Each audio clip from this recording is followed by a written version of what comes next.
Alors, vous me posez une question sur le Burkini. Je répondrai comme le fait Marx assez souvent quand il pose une question. Il nous renvoie au ça dépend et il y a en dernière instance. Qu'est-ce que ça veut dire? Ça veut dire que quand vous posez la question du Burkini, il y a deux espaces d'analyse du Burkini. Il y a la société du spectacle aliénatoire, et la société du spectacle aliénatoire, elle met toujours en forme, dans le cadre de sa crise et dans le cadre de ses décompositions, des leurres, des opérations de manipulation et de manœuvre pour que l'essentialité historique des grandes problématiques à voir ne soit pas vue, et on fait donc diversion vers autre chose. Donc, le gouvernement du spectacle mondial, dans sa crise généralisée, aujourd'hui en France, est obligé, compte tenu de tout ce qui s'est passé dans les flux migratoires, dans les flux d'aliénation, dans les recompositions sociales, pour empêcher l'émergence d'une radicalité homogène, de cliver, de découper, de décomposer. Et la grande stratégie du capital aujourd'hui, dans le cadre des migrations qu'il a organisées, c'est d'abord et avant tout de casser la lutte de classe et de casser la radicalité des passerelles qui ferait qu'un homme du Sud et un homme du Nord ne sont plus ce qu'ils sont en vertu d'une provenance première, mais qu'ils deviennent ce qu'ils sont en fonction d'une destination essentielle où la conscience critique s'attaque à l'argent et à l'État. Donc aujourd'hui, le Burkini, c'est d'évidence une stratégie écran pour leurrer et promotionner la divergence, c'est-à-dire l'incapacité pour les gens de se retrouver sur une base radicale, pour les enfermer dans des ghettos ethniques et religieux. Mais il y a derrière cette problématique-là une autre problématique, qui est la problématique ontologique du corps, du désir et de la volupté. Et ça pose le problème non pas de l'islam, mais du monothéisme de la marchandise à travers le judaïsme et à travers le Coran, qui n'en est qu'une forme dérivée.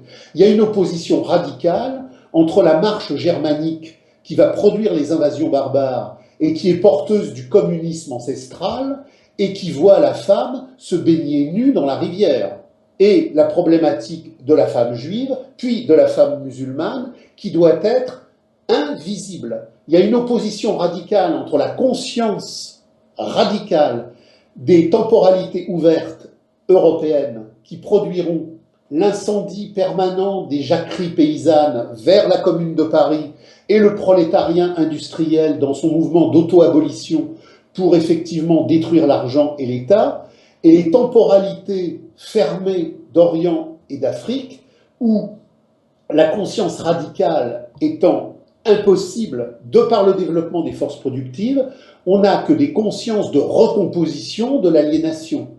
Donc, la femme germanique, la femme celtique, la femme grecque ou la femme romaine, avant la décadence urbaine de la rente foncière qui va précisément l'enfermer, c'est une femme qui est visible, c'est une femme qui n'est pas couverte, c'est une femme qui n'est pas voilée, parce que la femme n'est pas angoisse. L'homme est jouissance, la femme est jouissance, et il n'y a pas de problématique de frontières, d'écart et de difficultés à voir. La femme orientale judéo-musulmane est une femme qui n'existe pas. Ce qui existe, c'est la mère. Le désir féminin n'existe pas, sauf s'il est enrégimenté dans le désir de l'homme et dans la procréation du groupe. Donc là, on a un deuxième champ analytique qui est posé par Marx, qui est posé par Hegel, qui est posé par Engels, sur cette spécificité radicale de la femme européenne qui, dans le longtemps historique, s'est dénudée, s'est dévoilée et qui, dans la jouissance des corps, dans la jouissance des désirs, va positionner le rapport d'immanence à la radicalité subversive.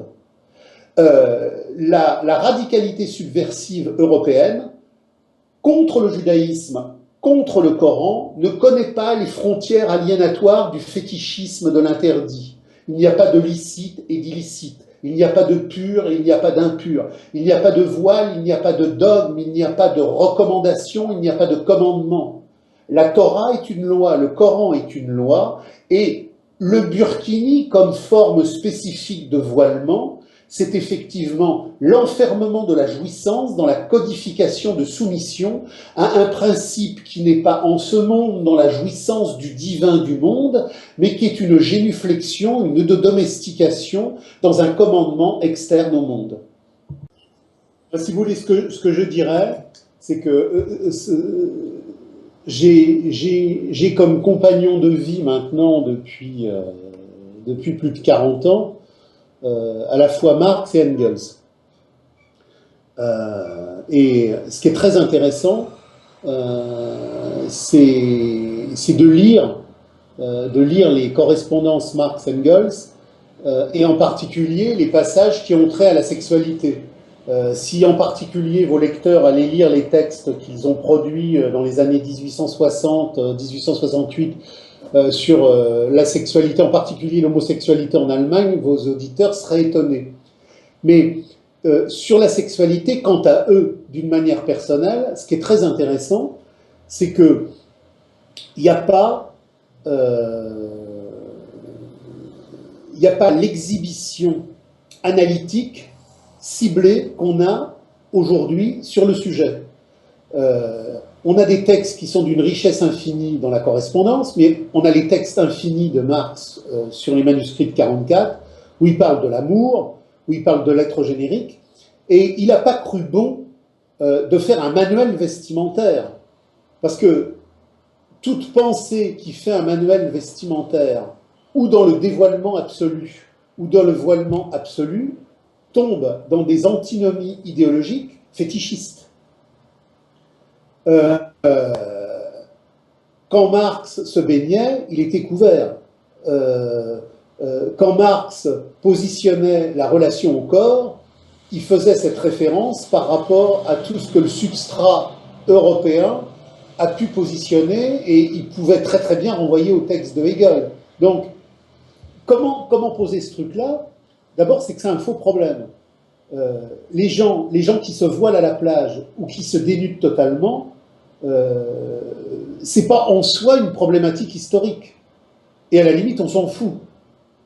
Par contre, ce qui est intéressant, c'est de voir comment, dans les communautés traditionnelles, la nudité n'est pas un problème, mais qu'il y a un rapport de tendresse qui fait que la nudité n'est pas un rapport d'exclusivité pour toutes les parties du corps. Et ce qui se conçoit très bien, parce que moi, je m'imagine dans une communauté, toutes les parties du corps de ma compagne ne sont pas identiques.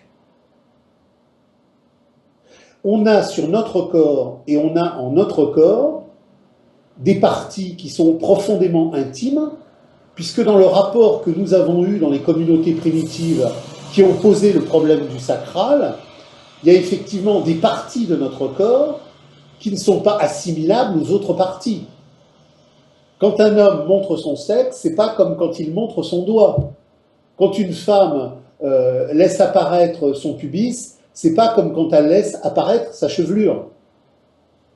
Et ce que je trouve, moi, très intéressant, c'est justement dans le cadre de la valorisation complémentaire et non discriminatoire de l'homme et de la femme, dans le passé germanique, dans le passé celte, dans le passé même médiéval, qu'on se rapporte après, par exemple, aux populations indiennes des plaines, comme les Sioux, comme les Cheyennes, il y a un dialogue entre le montré et le non montré, mais qui fait exploser le dialogue antithétique névrotique entre le voilé et le non voilé. C'est-à-dire que dans ces populations-là où il y a un rapport à la sacralité du corps, parce que par exemple l'acte sexuel est un acte d'infinité, quand on touche le sexe de l'autre, on ne touche pas simplement un bout de chair ou un bout de muscle. On touche et on caresse une parcelle d'émerveillement cosmique qui est d'une autre nature. Quand on touche la main d'un compagnon, il y a un toucher de main sur la main, c'est un compagnon de chasse, mais on ne touche pas la main d'un compagnon de chasse de la même manière qu'on touche la fesse de sa compagne, et indépendamment du facteur excitatif qui n'est finalement là qu'un paramètre. un bout de peau n'est pas équivalent à un bout de peau. Parce qu'il y a quelque part, il y a effectivement une majesté, une illumination dans le corps de l'autre. Et quand on fait l'amour à l'autre, ce n'est pas une gestuelle machinique comme dans le temps contemporain du libre-échange sexuel où l'acte sexuel a été réduit à sa forme musculaire et mécanique la plus lamentable. Quand un sioux fait l'amour avec sa femme ou quand une femme germaine fait l'amour avec son compagnon, on a, compte tenu de toute la dimension historique que l'on connaît de ces séquences-là dans la matérialité concrète de leur extériorisation, que ce ne sont pas des gestes anodins.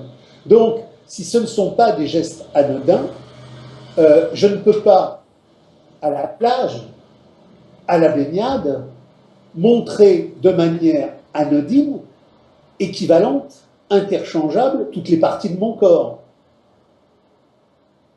Donc, je vais à la plage, je peux effectivement me baigner le plus dénudé possible, mais mon sexe n'est pas qu'un bout de chair, celui de ma compagne non plus, et il y a une intimité sacrale que je conçois très bien comme un champ à protéger. Donc on n'est pas dans le voilement paranoïaque de la femme enturbanée du haut jusqu'en bas, mais on n'est pas non plus dans la contrepartie idéologique sur le même terrain à l'envers de la nudité totale. Et ce qui est très intéressant, c'est que la nudité totale, dans les communautés primitives, on ne la rencontre pas de manière généralisée. On la rencontre à certains seuils, à certains niveaux et dans certains déroulements historiques. Donc, il y a toujours eu, non pas de pruderie, non pas de pudibonderie, ça, c'est l'ordre des ordonnancements religieux aliénatoires. Mais il y a toujours eu un respect de la sacralité de l'autre qui fait que, si je t'aime, notre acte sexuel est une communion des corps, mais c'est une communion des âmes, c'est une communion d'infinité qui dit quelque chose qui, quelque part, et on en revient à la physis, désigne l'éternité d'une reine. Donc, toutes les parties de notre corps ne sont pas équivalentes, toutes les parties de notre corps ne sont pas équivalentes, et lorsque Marx a fait son voyage à Nice, à Menton et en Algérie, et qu'il était curiste, il ne lui serait pas venu à l'idée d'exposer son sexe. Donc, notre sexe, c'est quelque chose qui est effectivement au cœur générique de la sacralité, de ce qui fait le déployer de notre identité de jouissance radicale, de jouissance profonde et de jouissance humaine.